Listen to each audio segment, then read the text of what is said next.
खबरों की शुरुआत बड़ी खबर के साथ करेंगे, जहां दिल्ली में कोचिंग सेंटर के बेसमेंट में पानी भर गया है। दरअसल जल भराव होने से 3 स्टूडेंट्स की मौत हो गई है। 3 छात्रों की मौत के बाद 2 लोगों को हिरासत में भी लिया गया है। कोचिंग में 3 छात्रों की मौत पर प्रदर्शन हो रहा है। बता दें कि हादसे को लेकर छात्रों का गुस्सा भी फूट पड़ा है। ओल्ड राजेंद्र नगर में धरने पर बैठ गए हैं छात्र। दिल्ली सरकार के खिलाफ छात्रों का धरना प्रदर्शन लगातार जारी है। तो बड़ी खबर आपको बता दें, जहां दिल्ली में कोचिंग सेंटर में बेसमेंट में पानी भर गया। जल भराव होने की वजह से 3 स्टूडेंट्स की मौत भी हो गई। 3 लोगों की मौत के बाद 2 लोगों को हिरासत में लिया गया है। कोचिंग में 3 छात्रों की मौत पर अब प्रदर्शन भी लगातार जारी है। हादसे को लेकर छात्रों की नाराजगी भी सामने आ रही है। छात्र लगातार प्रदर्शन कर रहे हैं। छात्रों का गुस्सा फूट गया है। ओल्ड राजेंद्र नगर में धरने पर बैठ गए हैं छात्र। दिल्ली सरकार के खिलाफ छात्रों का प्रदर्शन लगातार देखने को मिल रहा है। तो दिल्ली में कोचिंग सेंटर के बेसमेंट में पानी भरा है। जल भराव होने की वजह से 3 स्टूडेंट्स की मौत हो गई और इसको लेकर के छात्रों का गुस्सा फूटा हुआ है। छात्र लगातार प्रदर्शन कर रहे हैं। ज्यादा जानकारी के लिए हमारे साथ सहयोगी रिया लाइव बनी हुई है। रिया, दिल्ली के कोचिंग सेंटर के बेसमेंट में पानी भरा, जल भराव की वजह से 3 स्टूडेंट्स की मौत हो गई। अब छात्र यहां पर प्रदर्शन करते हुए नजर आ रहे हैं। नाराजगी छात्रों की देखने को मिल रही है। प्रगति राजधानी दिल्ली में राजेंद्र नगर की घटना जो है बहुत ही ज्यादा बड़ी हो चुकी है, क्योंकि लगभग 3 जो छात्र हैं वो इस घटना में मृत्यु की घाट उतर चुके हैं। इस वक्त जहां मौजूदगी हमारी है, ये वही कोचिंग सेंटर है जिसके बेसमेंट में लगभग 11 से 12 फीट तो पानी भर गया था। हालांकि इसके आसपास की जो रोड है, यहाँ पर जिस तरीके से जो स्थानीय है वो जानकारी दे रहे हैं कि लगभग 3 फीट तक जो पानी था वो यहाँ पर भरा हुआ था, बेसमेंट में था। यानी कि जैसे बारिश हुई थी, जब पानी इकट्ठा हुआ, अचानक से उसको रास्ता मिला, वो काफी फ्लो के साथ में लाइब्रेरी के अंदर चला गया, जहां पर ज्यादा जल भराव होने की वजह से स्टूडेंट्स ने जैसे ही उन्होंने दरवाजे को खोला लाइब्रेरी के, वैसे उन्होंने देखा कि तेजी से जो पानी का फ्लो है वो उनके ऊपर आया। इसकी वजह से बाहर निकलने का रास्ता उन्हें नहीं मिल पाया। उसके बाद जब घटना की जानकारी आसपास के लोगों को मिली तो उन्होंने कॉल के माध्यम से जो एनडीआरएफ की टीम है और पुलिस की टीम है उसको इत्तला किया, जिसके बाद यहाँ पर ऑपरेशन रेस्क्यू ऑपरेशन है उसको चलाया गया और उसके बाद बाहर निकालने की कोशिश की गई, लेकिन पानी का लेवल बहुत ज्यादा था। काफी समय से जो छात्र हैं वो उसमें फंसे हुए थे, जिसकी वजह से 3 जो छात्र हैं उन्होंने अपना दम जो है वो मौके पर पानी के अंदर छोड़ दिया। इस वक्त आप यहाँ की स्थिति देख सकते हैं कि यहाँ पर किस तरीके से तमाम फोर्सेस है उनको लगाया गया है, बैरिकेड से पूरा रास्ता बंद किया गया है और यूपीएससी के छात्र हैं उन्होंने अपना प्रदर्शन भी शुरू कर दिया है।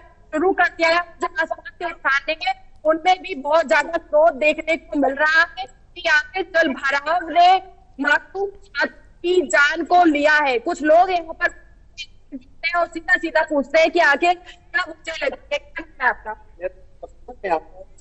जी कपिल जी, आपने क्या कुछ लेकर अभी तक यहाँ देखा है? कल ही हुई है, मगर ये परेशानी हम पिछले 15 साल से देख रहे हैं। जब मैं यहाँ पर था, मैं तब से मेरा पीछे स्कूल तब से देखता आ रहा हूँ। ये जल भराव की समस्या कोई नहीं है, पिछले 15 साल से हम लोग ये सब देख रहे हैं, मगर इसके लिए कोई जिम्मेवारी लेने को तैयार नहीं है। काम को ये घटना हुई 2-3 दिन यहाँ पर बहुत अच्छा से जिम्मेवारी निभाएगा, कहेगा कि हम लोग बहुत मेहनत कर रहे हैं, मेहनत का फायदा नहीं है। ये पिछले 15 साल से तो दोनों बच्चे लोग पढ़ते, बारिश की समस्या होती है, उस दिन हम अपने बच्चों नहीं भेज सकते। ये रास्ता यही है, पानी इकट्ठा हो जाता है, निकासी की कोई जगह ही नहीं है इस वजह से। तो बीते दिन जो बारिश है वो कितने घंटे हुई उसके बाद कितना पानी भरा यहाँ पर? 2-2.5 घंटे के साथ। क्या समय रहा बारिश का? लगभग 5:30-6 बजे से लेकर 7 बजे तक बारिश है। उसके बाद पर ये स्थिति हो गई, पानी भर चुका, पानी बिल्कुल भर चुका। 1 घंटे की बारिश की फंस जाती मेरा काम भी छोटी है, उस दिन हम लोग भी बहुत मुश्किल से। तो इस समय जो है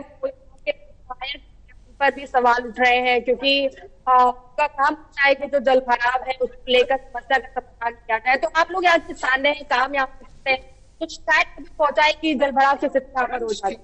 बहुत पहुंचती है, मगर वही है कि विधायक के ऊपर जिम्मेवारी, विधायक बताया कि सेंट्रल गवर्नमेंट की जिम्मेवारी, हो नहीं पा रहा है। अगर काम दक्षता से किया जाता है तो कोई समस्या नहीं है। बड़े बड़े बना के तरक्की कर रहे हैं, तो ये समस्या समझ में नहीं, मैं आपको फिर बताना चाहूंगा। 40 साल की उम्र हो गई है, जब 17-18 साल का, मैं तब से देख आ रहा हूँ। बहुत सारे हादसे भी हो चुके हैं। बिल्डिंग छोड़कर वहाँ पिछले 5 साल की पूरा बर्बाद हो, इस वजह से उसको अपना कारोबार बंद करना पड़ा। तो ये समस्या नहीं है, इसको आप बोलोगे ये ऐसा कुछ नहीं है। बिल्कुल रिया, आप बातचीत जारी रखिए, लेकिन इस बीच दर्शकों को बड़ी खबर बता दें एक बार फिर से कि दिल्ली के राजेंद्र नगर में बड़ा हादसा हुआ है और इस दौरान 3 छात्रों की मौत हो गई है। 3 छात्रों की मौत के बाद अब लोगों का प्रदर्शन जारी है। छात्रों का गुस्सा यहां फूट पड़ा है। छात्र लगातार परेशान हैं और नाराजगी जाहिर करते हुए नजर आ रहे हैं। दिल्ली के राजेंद्र नगर का ये पूरा मामला, जहां कोचिंग सेंटर के बेसमेंट में पानी भरा और जल भराव की स्थिति की वजह से 3 लोगों की मौत हो गई। 3 छात्रों की मौत हुई है अब तक हादसे में। और हालांकि दिल्ली सरकार ने मजिस्ट्रेट जांच के आदेश जरूर दे दिए हैं, लेकिन इस बीच छात्रों का प्रदर्शन लगातार जारी है। 3 छात्रों की मौत के बाद लगातार लोगों का प्रदर्शन जारी है, लोगों का गुस्सा फूट पड़ा है। ये देखिए तस्वीरें आपकी टीवी स्क्रीन पर, जहां छात्र बेहद नाराज है और इस पूरे मामले को लेकर के अब छात्रों की तरफ से प्रदर्शन किया जा रहा है, नाराजगी जाहिर की जा रही है। लेकिन बड़ा सवाल यही है कि आखिर कब तक इस तरह की घटनाएं होती रहेंगी और कब तक मासूम छात्रों की जिंदगी के साथ खिलवाड़ होता रहेगा, क्योंकि जिस तरह से वहां के लोग मौजूद हैं उनका कहना है कि साफ तौर पर इससे पहले भी कई ऐसे हादसे हो चुके हैं। कई समय से, पिछले लंबे समय से वो इस तरह की स्थिति देख रहे हैं और उसके बावजूद भी इस स्थिति को सुधार नहीं किया गया। ये एक बड़ा सवाल बना हुआ है कि आखिर जो जिम्मेदार लोग हैं वहां के, उनकी जिम्मेदारी कहां गई, कैसे वहां जल जमाव की स्थिति बनी, और आखिर जल जमाव की स्थिति बनी तो उसे समय रहते खाली क्यों नहीं करवाया गया, क्यों इस चीज को इतना डिले किया गया कि 3 लोगों की मौत हो गई। 3 छात्रों की मौत के बाद अब लोगों का प्रदर्शन यहां पर जारी है। हालांकि पुलिस की तरफ से कार्रवाई की जा रही है, मजिस्ट्रेट जांच के आदेश भी दिल्ली सरकार की तरफ से दिए गए हैं, 2 लोगों को हिरासत में लिया गया है। लेकिन बावजूद इसके सवाल यही इर्द गिर्द घूम रहा है कि आखिर इतने बड़े हादसे के पीछे लापरवाही किसकी लापरवाही की वजह से 3 छात्रों को मौत का सामना करना पड़ा, 3 परिवारों में ये गमगीन माहौल बना, किसकी लापरवाही की वजह से। दिल्ली के राजेंद्र नगर का ये पूरा मामला, जहां 3 छात्रों की मौत के बाद हालांकि 2 लोगों को हिरासत में लिया गया है। दरअसल बेसमेंट में पानी भरा, कोचिंग इंस्टीट्यूट के बेसमेंट में पानी भरा और ये पानी इतना भर गया कि दिल्ली में वहां मौजूद जो 3 छात्र थे उनकी मौत हो गई। लेकिन बावजूद इसके अभी भी स्थिति फिलहाल सामान्य नजर नहीं आ रही। लोग यहां पर नाराजगी जरूर दिखा रहे हैं, पुलिस पहुंची हुई है, पुलिस की तरफ से लगातार जांच पड़ताल भी की जा रही है, 2 लोगों को हिरासत में लिया जा रहा है। लेकिन सवाल लगातार यही बना हुआ है कि आखिर ये स्थिति कैसे पहुंची एक कोचिंग इंस्टीट्यूट में, क्योंकि कोचिंग इंस्टीट्यूट एक ऐसी जगह है जहां दिन भर छात्रों का जमावड़ा रहता है और ऐसे में वहां पर जल जमाव की स्थिति बनना और इतनी स्थिति भयानक होना कि 3 छात्र वहां मर गए, उनकी मौत हो गई। उसके बाद प्रदर्शन लगातार जरूर किया जा रहा है, जांच लगातार जरूर की जा रही है, लेकिन ये जो क्षति हुई है इसकी वापसी किसी तरह से भी नहीं हो सकती। रिया हमारी सहयोगी लगातार लाइव बनी हुई है हमारे साथ। रिया, जिस तरह से वहां पर छात्रों की नाराजगी देखने को मिल रही है, सवाल एक ही गुजरता हुआ नजर आ रहा है, एक ही सवाल उठता हुआ नजर आ रहा है कि आखिर इस लापरवाही के पीछे की वजह क्या। कोचिंग इंस्टीट्यूट एक ऐसी जगह है जहां दिन भर छात्रों का जमावड़ा रहता है, लेकिन बावजूद इसके वहां पर पानी भरना और इस स्थिति में पानी भरना कि 3 छात्र वहां पर मर चुके हैं, 3 छात्रों की मौत हो चुकी है। आखिर इस लापरवाही के पीछे का जिम्मेदार कौन है और इसके पीछे सजा किसको मिलेगी? जी देखिए प्रगति, क्योंकि बहुत ही संदिग्ध मामला ये है और अभी जिस तरह से यहाँ पर आप देख सकते हैं कि जो स्टूडेंट है उनका क्रोध साफ नजर आ रहा है। लगातार वो प्रदर्शन के माध्यम से ये दिखाने की कोशिश कर रहे हैं कि आखिर इतनी बड़ी लापरवाही किस तरह से हो रही है। देख सकते हैं आप कितनी ज्यादा भीड़ यहाँ पर यूपीएससी छात्रों की है, क्योंकि पूरा मामला जो ये है उसमें तैयारी करने वाले जो छात्र थे वो यूपीएससी की पढ़ाई कर रहे थे और यूपीएससी की पढ़ाई करने वाले जो 3 छात्र हैं उनकी अलग जल भराव भी इसका बहुत बड़ा कारण बताया जा रहा है। लेकिन लाइब्रेरी के बेसमेंट में थी और लाइब्रेरी आप देख सकते हैं घंटे ओपन रहती है। ऐसे में जब छात्र वहां पर चले गए उसके बाद बाहर का माहौल पता नहीं चला, बहुत ज्यादा तेज जो बारिश है वो हो रही है जिसकी वजह से पानी जैसे ही उन्होंने अपने गेट को खोला, लाइब्रेरी देखा, तो बहुत ज्यादा जो पानी का फ्लो है वो अचानक से अंदर की ओर गया।